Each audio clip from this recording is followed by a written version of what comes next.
नमस्कार, स्वागत है आपका फास्ट न्यूज में। मैं स्वाति मौजूद हूं इस वक्त की बड़ी खबर के साथ। राजस्थान के जयपुर जिले से बहुत बड़ी खबर सामने आ रही है, जिसमें आलमपुर, उड़ाना, उज्जैन, मध्य प्रदेश श्री भारत माता सेवाश्रम प्रमुख पूज्य साध्वी हेमलता दीदी सरकार ने हाथरस दुष्कर्म की घटना को निंदनीय बताया है। युवाओं के गिरते मानसिक स्तर पर चिंता व्यक्त की है, साथ ही महिलाओं को एकजुट होकर के आवाज उठाने का आह्वान भी किया है।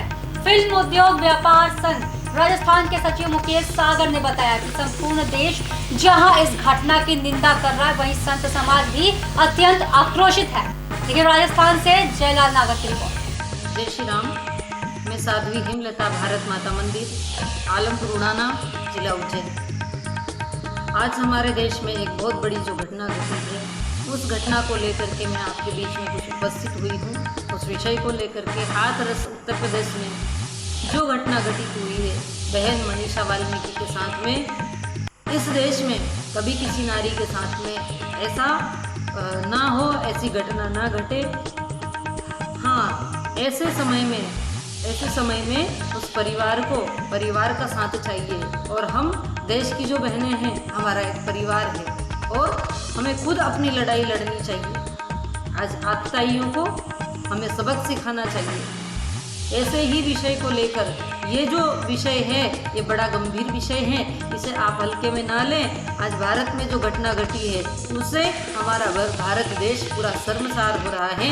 इसलिए मैं आप सभी से आग्रह करना चाहती हूँ, भारत के युवाओं से मैं आग्रह करना चाहती हूँ, आपका जो स्तर दिन प्रतिदिन घटता जा रहा है वो ठीक संकेत नहीं है देश के लिए।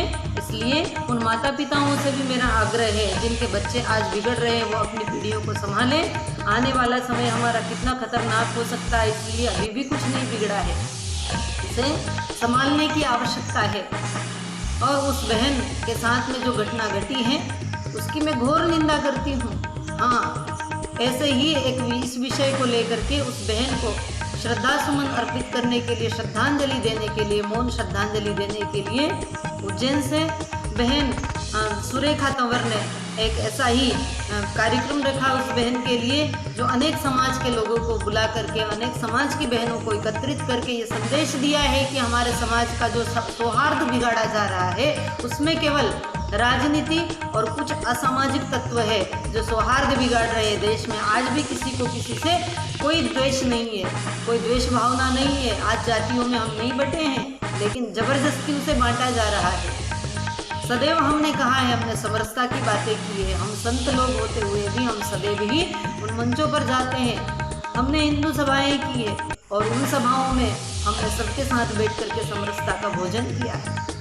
तो सदैव हमने एक मंत्र लिया है, हिंदवः सोदरा सर्वेन हिंदू पतितो भवेत्, मम दीक्षा हिंदू रक्षा मम मंत्र समानता। हिंदू कभी भी पतित नहीं हो सकता, वो हमारा भाई है। जब राम अवतार लेते हैं तो राम ने भी जाकर के केवट को गले से लगाया। भगवान श्री राम ने माता शबरी के झूठे बेर खाए, तो क्या हम उनसे बड़े हो गए हैं जो इस प्रकार की हम राजनीतियां कर रहे हैं? एक तो उस परिवार को संबल हमको देना चाहिए। उसके घर में जो घटना घटी है, आज उसका परिवार क्या कहता होगा, उसके परिवार पर क्या बीतती होगी। उसके साथ में सौहार्द बनाना तो पता नहीं कहाँ गया, लेकिन सौहार्द देश का बिगाड़ने की लोग कोशिश कर रहे हैं, उसका प्रयास कर रहे हैं। ऐसे लोगों से सावधान रहिए। और मैं इस घटना की बार बार घोर निंदा करती हूँ। ऐसे ही घटना देश में घटती जा रही है और कब तक हमारे देश की ये सीताएं, कब तक अग्नि परीक्षाएं देती रहेगी। हम बेटी बचाओ का नारा बोलते हैं, बेटी बचाओ बेटी पढ़ाओ। आज तो लगता है कि नारा भी झूठा साबित हो रहा है। अब हम किस मुँह से कहें कि बेटियों को बचाओ, किस मुँह से कहें कि हम बेटियों को पढ़ाओ? हम बेटियों को पढ़ाते हैं तो तकलीफ है, बेटियों को हम खेत पर भेजते हैं तो तकलीफ है। हम बेटियां हमारी सड़क पर चलते हुए सुरक्षित नहीं है। यहाँ तक कि 2.5 साल की बेटी सुरक्षित नहीं है, यहाँ तक कि 80 साल की वृद्ध माँ भी सुरक्षित नहीं है। वो बहन जो कॉलेज जाती है, जो स्कूल जाती है, वो सुरक्षित नहीं है।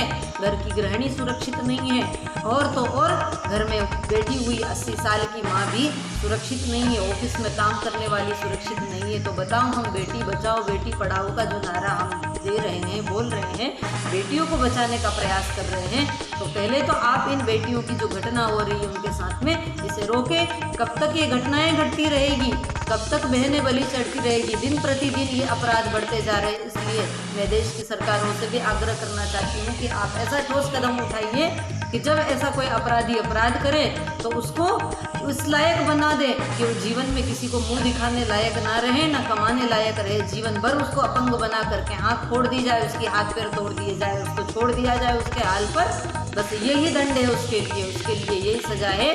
कई प्रकार की धाराओं को, गलत सलत धाराओं को लगा करके लोग उनको छुड़वा देते हैं, ये गलत है, ये महापाप है किसी अपराधी को बचाना। भारत में अगर इस प्रकार से चलता रहा तो अपराध दिन प्रतिदिन बढ़ते जाएंगे। हम राम राज्य की परिकल्पना करते हैं तो क्या हम दशरथ कौशल्या बन रहे हैं, अपने बच्चों को संस्कारवान बना रहे हैं।